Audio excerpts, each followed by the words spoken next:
Boa noite. A obra para diminuir a erosão e os danos causados pela ressaca na Ponta da Praia, em Santos, foi suspensa. A decisão foi da terceira vara da Fazenda Pública da cidade. Máquinas paradas, faixa de areia bloqueada e parte da mureta demolida.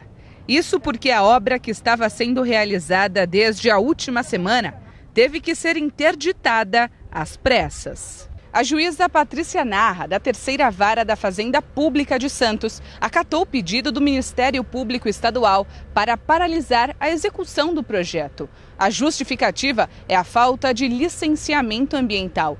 Caso a prefeitura não cumpra a medida, recebe multa de R$1 milhão. Eu não sei como começa uma obra sem estar com os documentos completos, né? Agora, já que começou, vai trazer esse transtorno todo, seria melhor continuar a obra e dando as documentação, né? Até quando, né, vai ficar essa praia desse jeito, né? A gente vai ter que pegar, já está longe a praia aqui agora, porque subiu muito a maré. E a gente já está tendo que andar um bom pedaço para vir para a praia. A gente tem que dar uma volta imensa aqui, né? A gente que tem criança aqui, fica um pouco mais, dá mais trabalho para a gente chegar onde a gente quer, né? No objetivo da gente. A obra foi orçada em aproximadamente R$3 milhões. A verba é proveniente do próprio Ministério Público Estadual. O trabalho deve durar 40 dias. Os sacos de areia vão ficar submersos a mais de 3 metros de profundidade, em uma extensão de 240 metros. Cerca de 20 profissionais estão envolvidos nos trabalhos. Ridículo, né? Gastar o dinheiro nosso dinheiro, o dinheiro público, né? E o dinheiro dos nossos impostos para fazer um negócio que eles mesmos autorizam e depois desautorizam. Fica bem chato um negócio desse, né? Não tem mais o espaço livre, né? De uma forma ou de outra tirou a liberdade dos banhistas. E agora fica essa montanha de areia sem poder fazer uso de nada, né? Em nota, a Prefeitura informou que consultou órgãos federais e estaduais em outubro do ano passado e ninguém se manifestou contrário ao projeto. A administração municipal diz que ainda vai tomar as providências necessárias para reverter a decisão judicial. Para falar mais sobre o assunto, nós recebemos o promotor de Justiça, Urbanismo e Meio Ambiente de Santos, Dauri de Paula Júnior. Doutor Dauri, boa noite, obrigado, viu, boa noite, por participar aqui com a gente. O que a administração municipal alegou ao Ministério Público antes de começar a obra, doutor Dauri? A Prefeitura apresentou para o Ministério Público os requerimentos que fez aos órgãos ambientais, consultando a respeito da licença. O IBAMA informou que a obra deveria ser licenciada, mas que o órgão competente era a CETESB. E a CETESB informou que a obra deveria ser licenciada, mas que a Prefeitura deveria consultar o IBAMA. Na verdade, o município deveria ter feito um requerimento ao IBAMA, porque existe norma específica para o licenciamento desse tipo de atividade, norma essa editada pelo IBAMA, requerido a emissão de termo de referência para o licenciamento ambiental, e aí sim, se o órgão ambiental federal declinasse da competência, como fez, ela apresentaria este documento declinando da competência à CETESB, para que a CETESB fizesse o licenciamento. E ela fez os requerimentos isolados para os órgãos. Um órgão não ficou sabendo do requerimento feito ao outro. Faltou comunicação, então? Faltou muita comunicação. Qualquer empresa privada teria contratado ou procurado um profissional capacitado para proceder ao licenciamento ambiental. E a Prefeitura não soube como fazer. Quer dizer, a Prefeitura não seguiu os trâmites burocráticos não seguiu para a realização os trâmites da obra. burocráticos para a realização da obra. Foi advertida pelo Ministério Público no começo de dezembro do ano passado de que a documentação que ela tinha era insuficiente para o início das obras. Ela se comprometeu a buscar essa documentação e acabou iniciando a obra sem ter os documentos necessários. O que acontece agora, doutor Dauri? Ela precisa obter as licenças ambientais. Realizar a obra sem licença ambiental é inclusive crime, né? O licenciamento ambiental não é só um ato formal, é o ato por meio do qual o órgão ambiental ele trabalha preventivamente, ele antecipa os danos que podem advir daquela atividade humana. Toda atividade humana causa impacto ambiental. Não existe atividade sem impacto, mas o órgão ambiental analisa, estabelece quais são os requisitos necessários para minimizar os danos se eles existem, e isso é feito através do processo de licenciamento ambiental. Tanto quando é emitida uma licença, quando o órgão ambiental analisa e diz, olha, os impactos são tão pequenos que não é necessário a obtenção de licença. Nenhum dos dois órgãos fez essa afirmação. Quer dizer, houve um jogo de empurra aí a princípio e no final das contas, na verdade, nem não IBAMA, é nem nem CETESB... Na verdade, não é nem um jogo de empurra, porque se tivesse sido feito o procedimento correto, os órgãos ambientais também teriam se manifestado de forma compassada, né? Até porque a lei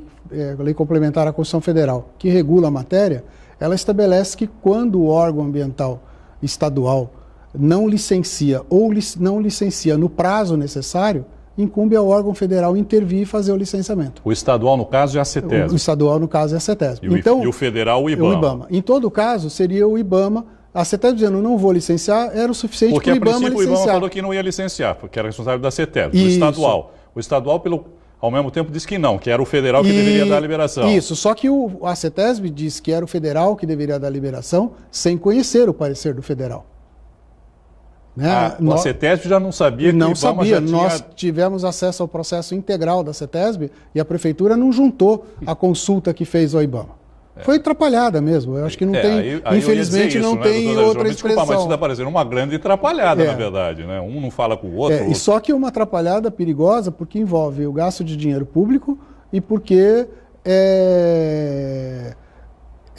coloca em risco outros bens, né? O Ministério Público não propôs ação só por uma questão meramente formal, né? Como disse o seu telespectador, se fosse uma questão meramente formal, ela poderia ser averiguada a posteriori. É que o Ministério Público alertou para a necessidade do licenciamento ambiental porque em novembro recebeu críticas a esse projeto de um oceanógrafo que colocava, questionava alguns aspectos do projeto que poderiam causar impactos ambientais, inclusive impactos ambientais bastante relevantes. A erosão que acontece na ponta da praia, ela também acontece na Praia do Góis, no Guarujá. E na Praia do Góis, o bem que está sendo mais afetado é uma parte da Fortaleza da Barra, que fica na Praia do Góis, conhecida como Fortim do Góis, que é um bem tombado pela União, concorrendo a patrimônio cultural da humanidade. Olha que exemplo que nós estamos dando, né? Não cuidando desse bem. E que, se não devidamente estudada a obra que vai ser realizada aqui, pode resolver aqui e causar impactos muito maiores lá. Então, a obra, de toda forma, precisa do licenciamento ambiental. Acho que a grande preocupação aí é o gasto público, né? Como nós vimos ali, inclusive, nessa matéria. Como foi feita a liberação do dinheiro? Quer dizer, de onde veio o dinheiro para essa obra? O dinheiro para essa obra, por incrível que pareça, veio do Ministério Público. Não para essa obra. O Ministério Público recebeu uma indenização em juízo, não fui eu que trabalhei nesse caso, foi o colega que divide comigo atribuições na área ambiental, e ele achou por bem, e nós fazemos isso sempre, que em vez desse dinheiro fosse destinado ao fundo estadual, né, que fosse destinado ao Fundo Municipal de Meio Ambiente, para que o Fundo Municipal de Meio Ambiente decidisse aonde era melhor aplicar essa verba. Então a verba veio do Ministério Público, mas a decisão por aplicá-la nessa obra foi do Fundo Municipal do Meio Ambiente. Aliás, preciso se ver também o procedimento junto ao fundo, né? Porque o fundo também estava obrigado a exigir a licença ambiental antes de liberar a verba. Agora, houve uma tentativa de paralisar a obra antes que ela começasse, doutor Dauri, para que a gente não chegasse a essa situação, porque apesar da reclamação de todo mundo, tudo bem, a obra uma hora tem que começar, é inevitável. Muito pelo contrário, houve vários alertas à prefeitura com reuniões formais, explicando que a documentação que ela tinha era insuficiente, que havia necessidade dela buscar ou a licença ambiental ou uma dispensa formal, né, da licença ambiental. E a gente diz dispensa formal porque essa dispensa formal, o órgão ambiental diz: analisei o projeto, por esse e por aquele motivo entendo que ele não vai causar impacto ambiental, por isso estou dispensando de licença. Esse documento, ele tem uma pré-análise do órgão ambiental dizendo que não haverá dano. É uma segurança para nós, para toda a sociedade. Claro. Né? E esse documento nunca chegou, nem a licença, nem a dispensa formal, né? Que é o que nós insistimos com a prefeitura. Nós fizemos, inclusive, uma reunião no dia 18 de dezembro, antes da Justiça entrar em recesso, onde a Prefeitura, inclusive, se comprometeu a não dar início à obra sem obter as licenças. Quais são as ações agora, se é que cabe ainda alguma ação, por parte do Ministério Público, e quais são as ações que a Prefeitura tem que tomar para dar prosseguimento na obra? A Prefeitura, para dar prosseguimento na obra, tem que buscar a regularidade, conseguir as licenças. Sem a realização, sem a obtenção das licenças, ela não tem como prosseguir a obra. E para o Ministério Público, cabe ainda algum tipo de... Sim, o Ministério Público, nós entramos com uma tutela antecipada, né, uma ação cautelar, e em 90 dias devemos entrar com a ação principal, na verdade, aditar a petição dessa ação para que inclua todos os pedidos que poderão, inclusive, incluir pedido de improbidade administrativa. Como é que fica aquela área interditada, doutor Dauri? Olha, a Prefeitura tem que desinterditar a área, aguarda o andamento... Veja bem, a Prefeitura, todos nós achávamos que a Prefeitura fosse fazer a coisa certa. Esperávamos que ela fosse fazer a coisa certa. Tinha um prazo então, de 90 dias? Acumular areia antes de ter a licença ambiental, antes de ter o contrato com quem executaria a obra, né? Ou seja, antes de ter a coisa formalizada, foi uma decisão administrativa da Prefeitura, né? que pode se mostrar equivocada, né? Se essa areia permanecer lá estocada por mais tempo. Então... Bom, corre o risco de a gente ter uma maré alta ali e levar essa areia embora também. Sim, também. Né? Então, assim, isso é um erro de planejamento. Né? Nós não... se todas as licenças tivessem sido obtidas, e ela teve tempo. A manifestação da CETESB e do IBAMA dizendo que cada um que não era sua a competência para licenciar, data da primeira semana, dos primeiros dias de novembro. Né? Era possível teve tempo hábil para fazer as coisas da forma adequada. Né? Infelizmente, se resolveu fazer de qualquer jeito. Né? Me parece que falou mais alto a suposta urgência na realização da obra. Né? Olha, doutor Dauri, na hipótese de que essa licença ambiental não saia e o projeto também não saia do papel, o que acontece com o dinheiro que foi liberado pelo próprio Ministério Público, como o senhor colocou, que são 3 milhões de reais, é isso? Para essa obra, sim. O que acontece com esse dinheiro? Bom, os responsáveis né, dentro da estrutura do município, existem pessoas que são responsáveis por conduzir esse projeto. Né? Eles vão mas caso o projeto não ocorra, o dinheiro continua lá? Não, veja bem, o dinheiro, sim, num outro projeto? Se ainda não gastaram e não tiverem que gastar por conta de uma... Ele não retorna para o Ministério Público. Não. Esse dinheiro é do município. Poderia ter sido gasto em qualquer outra coisa. Entendi. Desde que na área ambiental, mas poderia ter sido designado para qualquer outro projeto. O que nós vamos buscar é o ressarcimento, caso haja prejuízo, o ressarcimento dos cofres públicos do próprio município, para que as pessoas físicas que fizeram a coisa errada arquem com esse prejuízo, e não o nosso imposto, né? Doutor Dauri, muito obrigado. Viu, Nada, eu que agradeço a possibilidade. Obrigado. Muito obrigado. A febre amarela já causou a morte de 21 pessoas no estado de São Paulo. A Baixada Santista não registrou nenhum caso, mas as cidades da região vão vacinar contra a doença. Hoje, a Prefeitura de Santos deu mais informações sobre a campanha que começa no mês que vem. Dona Letícia foi com a filha, a pequena Yasmin, tomar a vacina contra a febre amarela. Uma picadinha e ela se sente mais tranquila. Agora não tem problema mais, já estamos imunizadas. A notícia de que a Baixada Santista está incluída na lista de municípios onde há risco de ocorrer a doença fez com que filas se formassem nas policlínicas. Neste ano já foram aplicadas 3.600 doses da vacina, quase 70% do total do ano passado. 5.700 doses. Em Santos não foi registrado nenhum caso da doença. E no começo de fevereiro vai ser realizada uma ampla campanha que pretende imunizar quase toda a população. Em entrevista coletiva, o secretário de Saúde explicou que durante a campanha, todas as policlínicas vão ser postos de vacinação.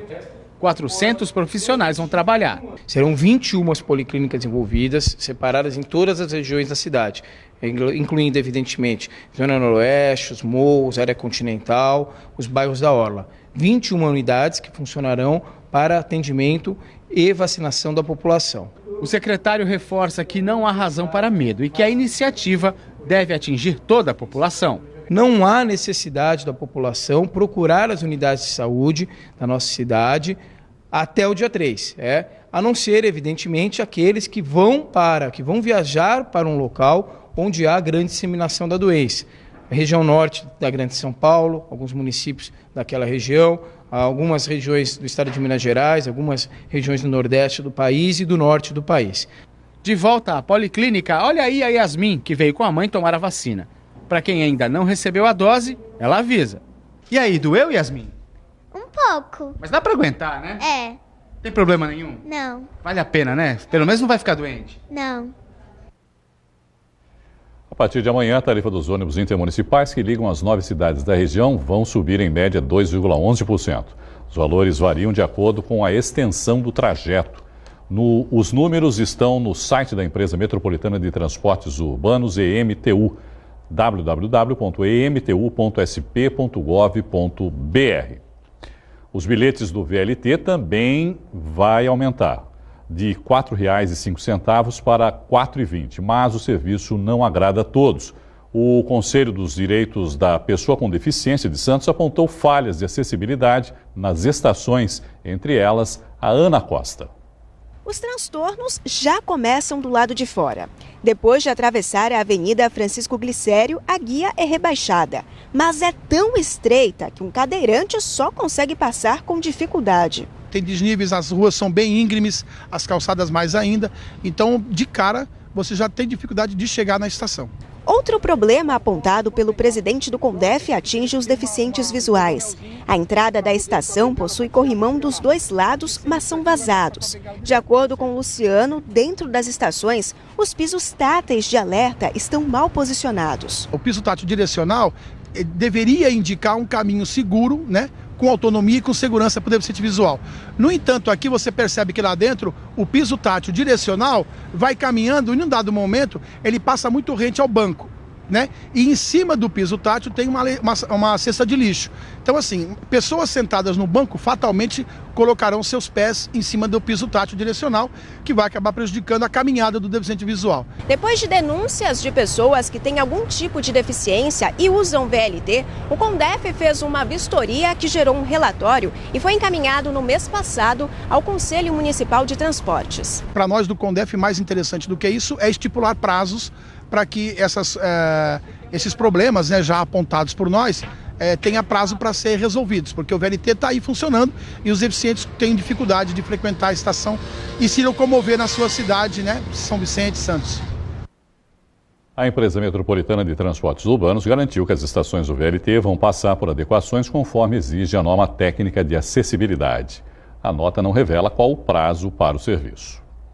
Guarujá comemora hoje o dia do padroeiro Santo Amaro. A programação do feriado incluiu missa, procissão, shows, caminhada, corrida e inauguração de uma creche na Enseada. Também teve formatura de 35 guardas municipais que fizeram o curso de capacitação para utilizar arma de fogo. A segurança do julgamento do ex-presidente Luiz Inácio Lula da Silva preocupa a presidente do Supremo Tribunal Federal. Confira esta e outras notícias no Brasil em 1 minuto.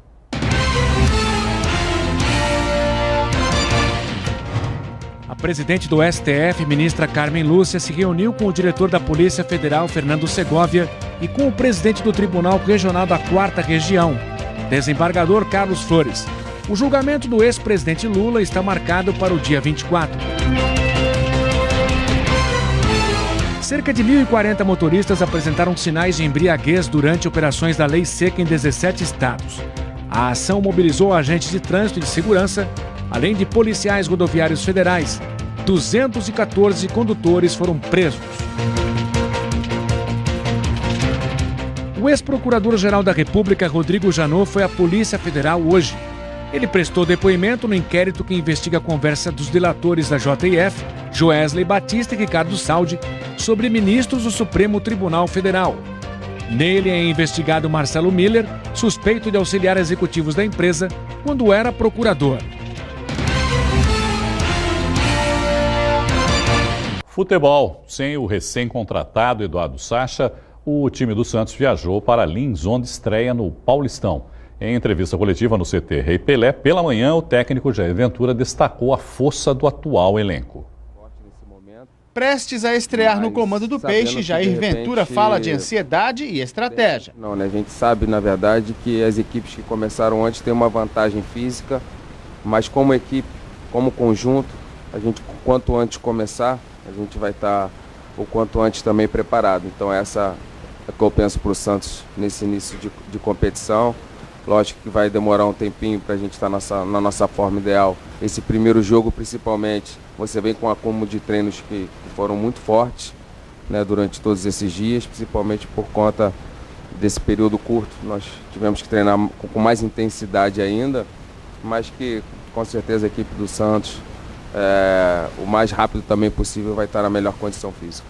Jair explica que o time trabalha muito para atingir a condição física ideal e que espera dar a sua cara, o seu jeito para o time o quanto antes. Um período muito curto, muito rápido de treino, mas acho que algumas ideias a gente já vai começar a ver sim, né? Nós já fizemos um jogo treino e hoje eu cheguei um pouco depois aqui que eu estava fazendo um treino em sala, onde eu passo o jogo treino, tudo que aconteceu, coisas a melhorar.